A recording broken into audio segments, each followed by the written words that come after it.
Chers amis, bonjour. Nous sommes le samedi 20 janvier 2024. Il est 9h30. Quelques news de l'Arménie, de l'Artsakh et de la diaspora arménienne. Avant toute chose, je voudrais saluer ma mère, ma maman, Marie, et puis ma sœur Irène Takoui. Voilà, bonjour, tout simplement, parce que je sais que vous me suivez tous les jours fidèlement.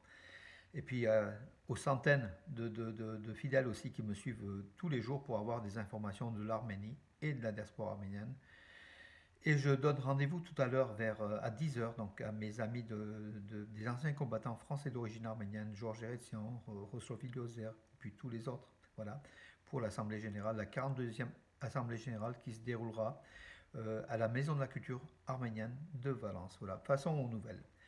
Les intérêts stratégiques de la Russie et de l'Arménie coïncident, affirme l'ambassadeur de Russie en Arménie, Sergei Koperkin. Donc, voyant que l'Arménie se rapproche de l'OTAN, d'ailleurs, le ministre arménien de la Défense, Soulen Babikian, a rencontré aussi donc, le Javier Kolomina, qui est le représentant de l'OTAN pour le Caucase, pour une coopération de plus en plus rapprochée de l'Arménie avec l'OTAN. Donc, voyant tout cela, la Russie, l'Arménie fait toujours partie de l'OTSC, hein, mais elle hésite à quitter. Voilà.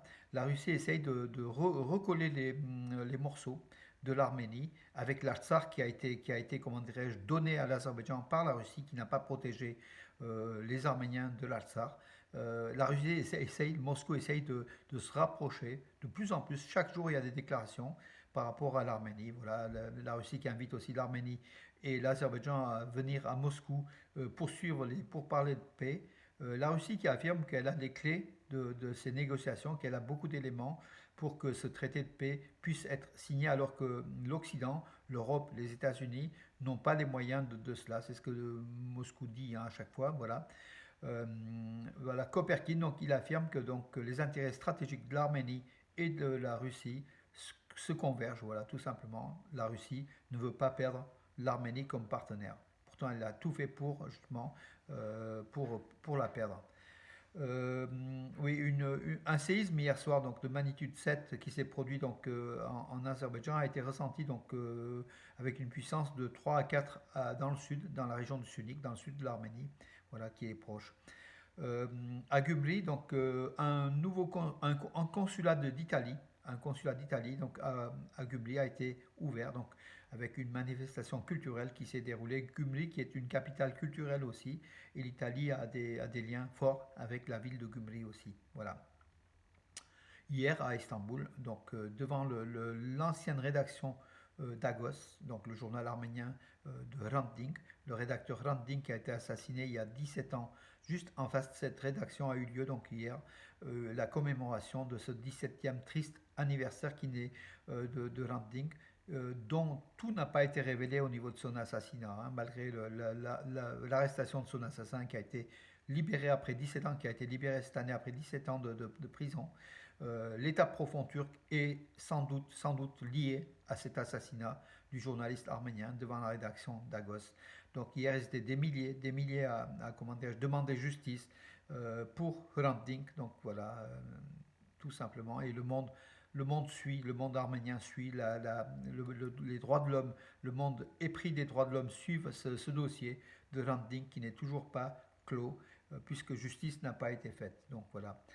Hier, il y a eu un discours, bien sûr, quelques mots de Raquel Dink, son épouse, et puis un discours, hein, de ses amis, donc, dont Oya Paidar, donc la journaliste écrivaine qui était proche de Hrant Dink, qui a fait un long discours appelant une nouvelle fois encore à ne pas oublier Hrant Dink et surtout à exiger que les responsables soient traduits en justice. Mais en Turquie, vous savez, la justice et l'État profond se confondent et il n'y a pas eu de justice jusqu'à présent. Guéram Stepanian, qui est toujours le représentant des droits humains donc, de la République d'Artsakh, a affirmé qu'il a créé un comité pour la protection des droits fondamentaux du peuple de l'Artsakh. Voilà, les Arméniens de l'Artsakh, qui sont pour leur grande majorité réfugiés en Arménie, veulent défendre leurs droits et continuer. Alors, le gouvernement arménien dément les rumeurs qui affirment que les autorités donc, désirent vider Merli au sud de l'Arménie. Donc, des rumeurs ont couru que que l'État, le gouvernement arménien, essayait de réduire ses bureaux et sa présence à Gubri, qui est à la frontière entre l'Arménie et l'Iran, la frontière sud, face au fleuve Arax. Donc Yerevan a affirmé qu'il n'en était rien. Au contraire, il y a des plans d'investissement de plusieurs dizaines de millions d'euros à Gubri, donc réalisés par le gouvernement arménien, ce qui est vrai d'ailleurs. Hein. Voilà les rumeurs. Ceux qui font colporter de telles rumeurs sont les ennemis de l'Arménie, a affirmé donc Yerevan, et on adhère pleinement à cela. Voilà. C'est pas le moment aujourd'hui, alors que le Sankezul est convoité par Aliyev, par l'Azerbaïdjan. Ce n'est pas le moment de fragiliser l'état d'esprit, la volonté du peuple arménien, du Sankezul, du sud de l'Arménie, de la région de Sunik, dont Merli est l'une des villes, hein, voilà, frontalière donc, de l'Iran. Voilà. Heureusement, le peuple arménien du Sunik a une volonté de faire. Hein. C'est un peuple qui est combattant, qui est vaillant, et on le soutient. Voilà, tout simplement parce qu'il est là sur ces terres depuis des millénaires. Le président de l'Arménie, Vakhen Khatchaturian, a rencontré à Davos, hein, au Forum économique de Davos, a rencontré beaucoup de personnalités, hein, beaucoup de chefs d'État, beaucoup de premiers ministres, beaucoup de ministres des Affaires étrangères. Et là, il a rencontré hier la présidente d'Amnesty International. Voilà, donc aussi de belles rencontres. À chaque fois, le président arménien, Vakhen Khatchaturian, évoque la situation à la frontière arméno-azérie, et puis le droit du peuple de l'Alsar, hein, aussi à vivre de façon humaine sur ses terres d'origine, l'Alsar. Un groupe d'amitié Grèce-Arménie avec 20 membres a été créé au Parlement grec à Athènes. Voilà, bravo à nos amis grecs qui ont toujours été très proches de l'Arménie et des Arméniens, avec une histoire commune souvent, et puis une culture, hein, qui est très très proche. Voilà. Les Arméniens nous sommes un petit peu grecs et les Grecs sont un petit peu arméniens, même si dans l'histoire, et on voit avec Byzance, les Grecs ont souvent trahi les Arméniens. Peut-être l'inverse est vrai du côté de l'historiographie grecque, mais en tout cas, nous on sait que c'est le cas, que nous sommes un peuple, on trahit moins d'après notre histoire, et il est vrai que l'Arménien est fidèle, souvent est fidèle. Il est d'ailleurs plus fidèle aux autres à l'étranger qu'aux Arméniens. Donc ça, réfléchissez bien, donc c'est quand même une constante qu'on voit dans l'histoire arménienne, de l'Arménie. Voilà, l'Arménien protège beaucoup les autres peuples, voilà, à l'étranger. Voilà mes amis. Ah oui, donc bien sûr, en sport, Garen Khachanov, l'arméno-russe, il s'est qualifié pour les huitièmes de finale de l'Open d'Australie, quatrième tour. Voilà, il s'est imposé donc hier face aux têtes de série. Il s'est imposé face à, alors je vais vous le dire, à Thomas Machak. Donc Thomas Machak à l'Open d'Australie. Par contre, il est tête de série numéro 15, hein, Garen Khachanov.